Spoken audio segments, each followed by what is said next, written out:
Gill had talked earlier in the Flame dressing room about the fact that you two guys are obviously going to be tied together because of the goal in Vancouver. Do you, he said he'd like to have a couple of words with you and chat with you a little bit and wish you well coming back.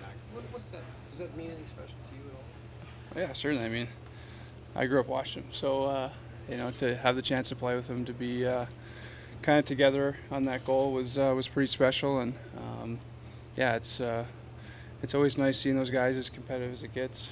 You share that memory with everyone, so it's special, and yeah, you always like to catch up with guys when you have the chance, and we don't come here that often, so it'll be good to see them.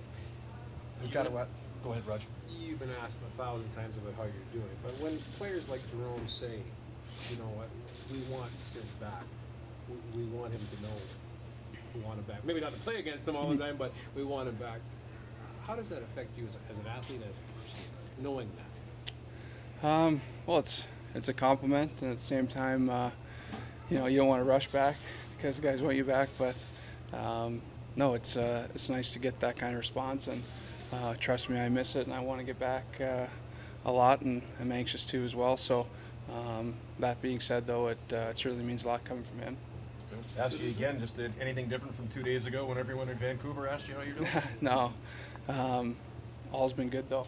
It's been nice the last few weeks just to go hard, be around the team, not feel like kind of on the outside looking in.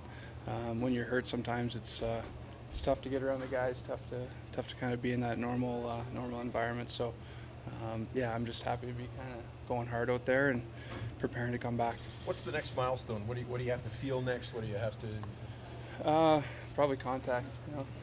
That's the next step, and first things first is just making sure that there's no return of any symptoms or anything like that. So last few weeks, like I said, have been really good and been happy with the way it's gone. So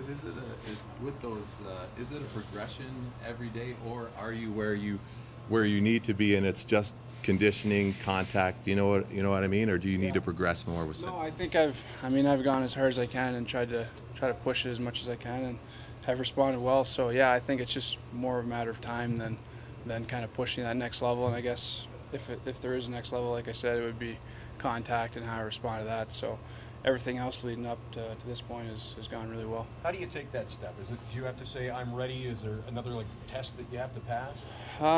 Well, that's something I'll just talk to the doctors about, and I'm sure that they always seem to have a few tests to kind of gauge everything. So I'm sure kind of that next step won't be any different. But it's just a lot of communication, and you have to tell them how you're feeling. And the reports have been good, so I think for them, they just want to make sure that continue to go the same route here. Sidney, there's been a real focus on headshots to start the season. Hockey Canada is banning hits to the head, and the junior leagues have cracked down on it. There's all kinds of suspensions, not just at the NHL level, but at the junior level. And do you feel that that's response, in part or all in response to what's happened to you? I think it's part of it for sure, but I think at the same time it was a topic of discussion leading up to my hit anyway, and it's something that I think had to be looked at a little bit closer. And for kids growing up now, it'll be easy for them to adjust. That's what they're going to know. They're going to know that there's no headshots, and I'm sure they'll adapt according to that. But for us, it's a little bit different. There's an adjustment there, and we didn't grow up playing with those rules, so everyone's got to be a little bit more responsible and figure things out. But I think it's a step in the right direction for sure. At the same time, there's a backlash. The Cherries and the Millburys. I mean, does that, knowing what you've gone through and what you see, does that surprise you? Do you expect that? Well, no. I mean, everyone's always going to have opinions, and they're going to have really strong opinions. So, I think it's a matter of adjusting, and nobody wants to see the physical play taken out of hockey.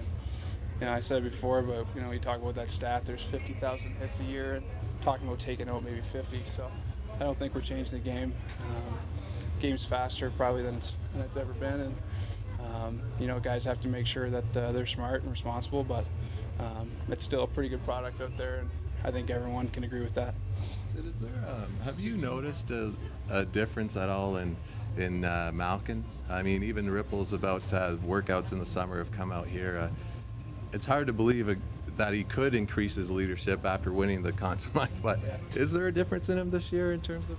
Yeah, I think he's just hungry. I mean, he didn't play the second half, and he's a competitive guy. expects a lot of himself, and I think he was just hungry to get back. And as you said, he trained pretty hard. He had a great preseason, looked good last night. So he's playing like that. He's pretty hard to stop, and it's a good sign for us.